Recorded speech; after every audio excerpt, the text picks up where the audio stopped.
Comigo a Natasha Gadelha, que é presidente da Associação Nacional de Analistas do Banco Central. Natasha, bom dia, obrigada pela sua disponibilidade e participação aqui com a gente no Brasil Agora. Fiz essa introdução dizendo que não é unificado, né, Natasha? Não são todos que são favoráveis e nem todos que são contrários. E a gente, com a nossa responsabilidade aqui de informar quem está nos acompanhando, estamos trazendo também quem é a favor dessa medida. Natasha, mais uma vez, bom dia e me diga, por que na avaliação da associação essa PEC pode trazer benefícios ao Banco Central? Oi, Yasmin, bom dia a todos que estão nos assistindo. Queria primeiro começar agradecendo a vocês por nos receberem e por ajudarem a esclarecer um tema tão complexo para a população, como são as entregas do Banco Central, que é esse ente de Estado responsável justamente por garantir, proteger o dinheiro da população brasileira, né?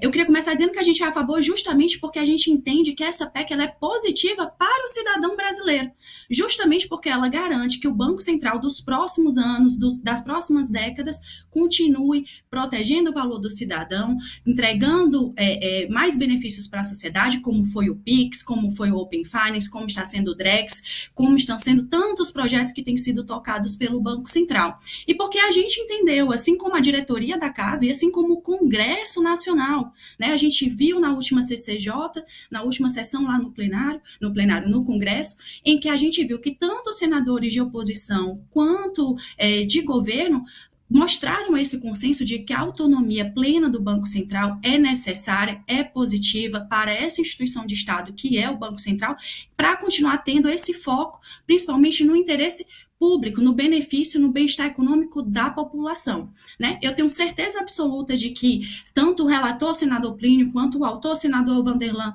quanto a liderança do governo, senador Jacques Wagner, entrarão num consenso, estão tendo conversas e partindo do consenso de que a autonomia é necessária, vão chegar ali nos ajustes necessários para garantir que a população e continue sendo a maior beneficiada com essa PEC.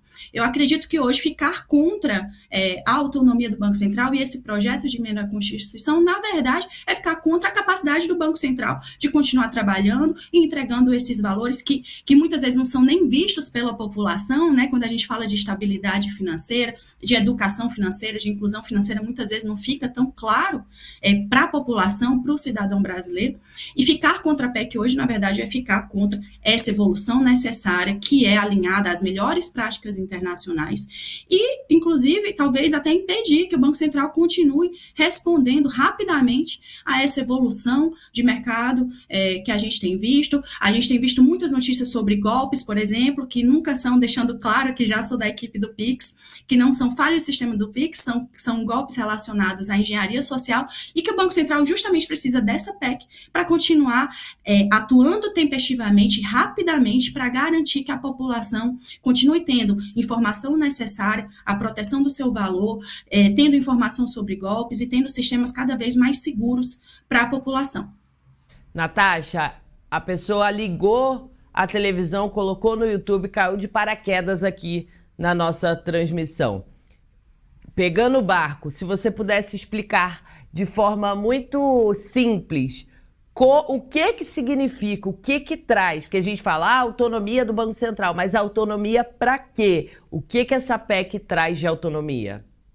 Vamos lá, a autonomia, na verdade, ela já foi concedida pela Lei 179, né? Só que ela não foi efetiva. Então, o que a gente precisa entender é justamente que essa emenda à Constituição vai trazer a efetividade do que já foi previsto, né? Então, autonomia para quê? Autonomia para o Banco Central ter condições. Em três, eu falo que é um tripé, né? A gente está tendo autonomia de decisão, que foi com autonomia operacional, mas a gente não pode só decidir e não ter condições de gerir nossa força de trabalho, nossos recursos, né, orçamentários e financeiros para implementar essas decisões, né? Então, a gente tem visto aí o controle da inflação como o foco maior do Banco Central, como deve ser, e a gente precisa dessa autonomia para garantir que a gente continue controlando a inflação, ou seja, que o cidadão brasileiro continue indo no supermercado e tendo condições de comprar os mesmos produtos que ele comprou no dia anterior, e que a gente continue trazendo mais inovações, evoluindo, acompanhando as novas ferramentas que acontecem, como o Pix veio aí como um novo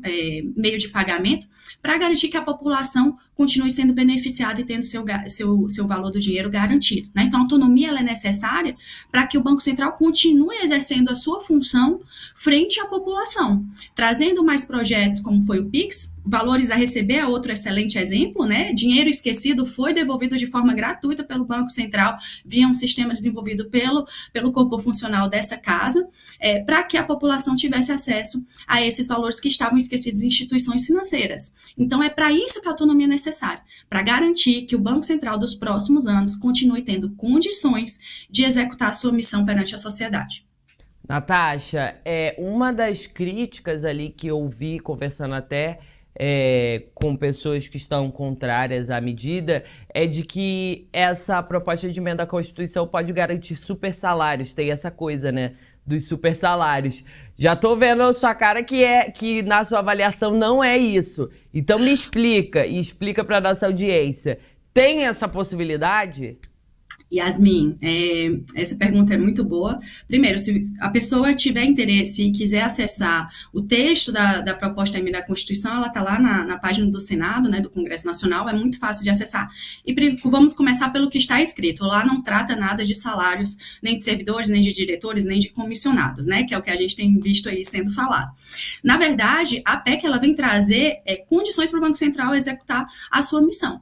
Né? Então, a gente não está falando disso na proposta da emenda, né? E os controles do Banco Central vão ficar, na verdade, mais rígidos. A gente viu ali no texto, que hoje é um texto já bem maduro, né? Eu gosto de dar o exemplo do Pix, né? O Pix, no começo, lembra que o pessoal não confiava que era uma coisa positiva para a população, porque não entendia 100% ali que era um trabalho realmente do corpo funcional, trazendo esse interesse público acima de tudo, que é o papel de qualquer instituição de Estado, como é o Banco Central. Então, os controles continuam sendo feitos, o Banco Central continua fazendo seus reportes, né, as avaliações, sendo fiscalizado, etc. E, inclusive, foi uma questão colocada pelo relator da PEC, uma instituição de um limite de despesas. Então, não há que se falar em super salários, na verdade, é o que eu falo, né? Quem está contra a PEC hoje, talvez esteja ali sem ter muita informação, ou talvez tenha ali algumas questões que a gente precisa entender do que está por trás, né? Mas super salários, garanto que não é o objetivo dessa PEC, e com certeza o que é o objetivo dessa PEC é o interesse público, uma instituição de Estado, assim como o Pix, que lá atrás muita gente desconfiava. Acho que a gente precisa dar esse passo a mais aí e entender que essa PEC é positiva para a sociedade brasileira. Fechado, Natasha. Eu vou aproveitar rapidamente a sua participação aqui conosco. Você falou de uma coisa, não tem muito a ver com essa autonomia do Banco Central, mas tem tudo a ver com o Banco Central. Você falou do Drex, é esse o nome? Explica pra gente o que é sua última participação aqui, porque ontem eu estava lá na Câmara dos Deputados, na audiência que o presidente do Banco Central, Roberto Campos Neto, participou. Comecei ali e ele falou sobre essa questão. Traga para nossa audiência também para a gente saber do que se trata isso. Vamos lá, então, falar do Drex, né? O Drex, assim como tantos outros projetos do Banco Central que necessitam dessa condição do Banco Central de continuar tendo recursos para executar esses projetos, ele é o projeto de moeda digital do Banco Central, né? Eu queria até dar uma sugestão aqui, Yasmin, porque a gente tem uma ferramenta bem legal que foi desenvolvida pelo corpo funcional, apesar dos recursos restritos atualmente, que é o BC Te Explica, que é uma série de vídeos no YouTube que explica justamente esses temas mais complexos para a população. Então, o Drex vem com essa moeda digital e ele vem, por exemplo, para trazer uma facilidade. Assim como o Pix ajudou a gente a ter ali uma ferramenta gratuita, rápida, etc., o Drex vem, por exemplo, facilitar as transações de contratos, né? Quando você compra um carro, você sempre fica com aquela dúvida, nossa, mas eu vou transferir o dinheiro, mas será que o documento vai chegar, de fato a transferência vai ser feita? E o Drex vem ajudar a fazer com que essa transferência de contratos ali, entre o que é comprado e o dinheiro que é repassado, seja feita de forma instantânea e segura, porque tudo vai ficar centralizado nesse sistema.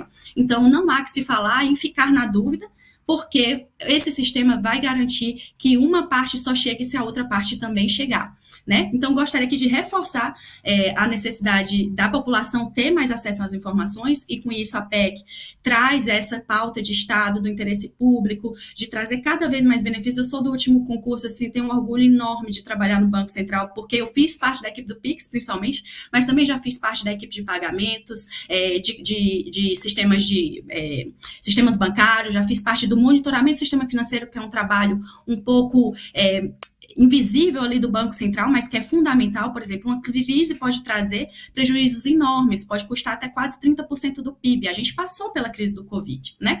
Então, esse é um trabalho meio que invisível do Banco Central, que às vezes a população não consegue ver. E eu espero, né, que assim como a gente conseguiu entender que o Pix era positivo para a população e que era uma pauta necessária, a gente também consiga entender que a PEC é uma pauta necessária e positiva, sim, para a população, e que a gente consiga evoluir como instituição. Eu acredito que o país merece um Banco Central com mais condições de entregar mais valor para a sociedade.